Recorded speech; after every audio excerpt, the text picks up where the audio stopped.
Here is your engaging, emotional, long-form story perfect for a 40-minute YouTube narration, with a powerful hook and smooth pacing. The security camera blinked red, recording a moment that would change everything, but no one in that office knew it yet. Not the arrogant boss, not the frightened employees, and not even the single dad who was seconds away from losing the job that kept his little girl fed. If you're watching this right now, stay with me until the end, because what happened next shocked an entire company. And if this story touches your heart even a little, don't forget to like this video and subscribe for more life-changing stories. Daniel, a 32-year-old single father, arrived at work every morning before sunrise. He wasn't rich, he wasn't powerful, but he was steady enough to hold his world together for his 7-year-old daughter, Lily. She was the reason he took the job as an office assistant at Weston Tech, a place where people worked hard, and were often treated even harder. Daniel didn't complain. He needed the paycheck, the health insurance, the small stability life still allowed him. But life has a way of testing good people. One rainy morning, as he stepped out of the building to grab some supplies, he noticed a pregnant woman standing on the sidewalk, holding her belly, her face pale. She looked like she was about to faint. She wore a visitor badge, the kind only guests or interviewees received. "Are you all right?" Daniel rushed to her. I think, I need help," she whispered, her knees buckling. Instinct took over. Daniel dropped everything and caught her before she hit the ground. He guided her inside, found her a seat, brought her water, and called for medical assistance. He even removed his jacket to place behind her back so she could breathe comfortably. But as the paramedics arrived and took over, Daniel heard the familiar voice that made every employee freeze. "Mr. Howard Weston, the CEO. What is this?" Howard barked, pointing at Daniel as though he were trash blocking his way. Daniel explained everything, still out of breath from carrying the woman. Howard's eyes narrowed. "So you left your assigned post, to play hero?" "She needed help, sir. And because you decided to help someone I don't know, our shipment wasn't signed on time. The client is furious." Daniel blinked, confused. "Sir, it was only 5 minutes. And that is 5 minutes too long." Howard's voice boomed through the lobby. "You're fired. Clean out your things and leave immediately." The other employees watched silently, none brave enough to defend him. Daniel felt his throat tighten. Fired. Just like that. Without even listening. He didn't argue. Heroes don't argue, they hurt quietly. He picked up his jacket from the chair, now slightly damp from the woman's spilled water, and walked away with his belongings in a small cardboard box. As he took the elevator down, he felt the crushing weight of fear. How would he tell Lily? How would he pay rent next month?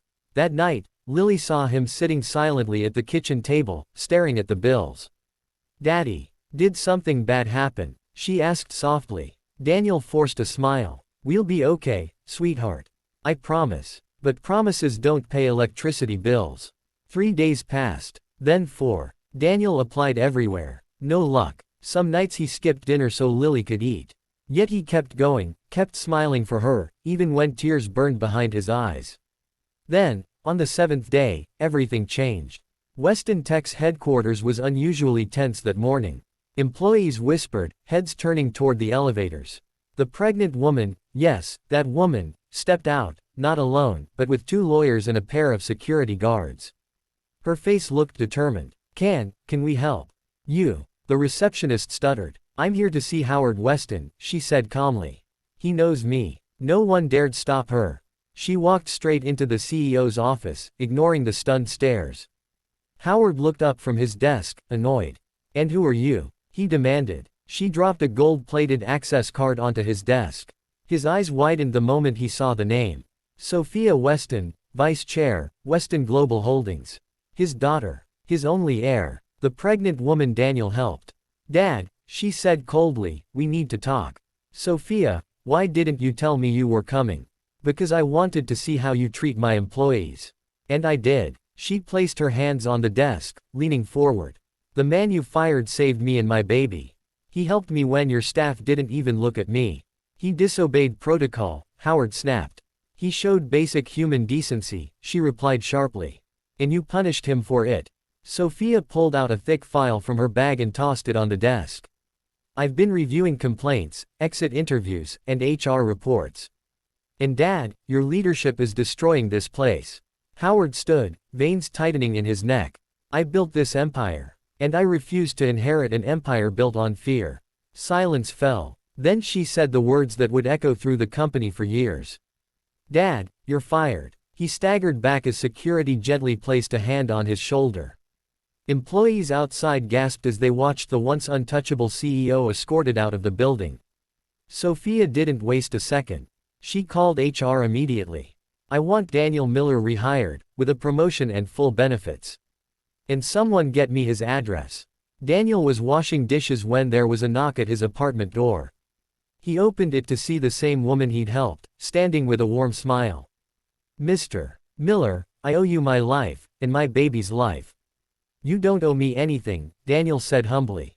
Oh, I do, she insisted. You lost your job because of me. And that ends today. Sophia explained everything, Howard's firing, her new leadership, Daniel's new role as operations supervisor, his salary nearly doubled. Tears welled in Daniel's eyes. He hadn't cried in years, but in that moment, he couldn't stop. Lily peeked from behind him. Daddy, who is she? Sophia knelt down, smiling.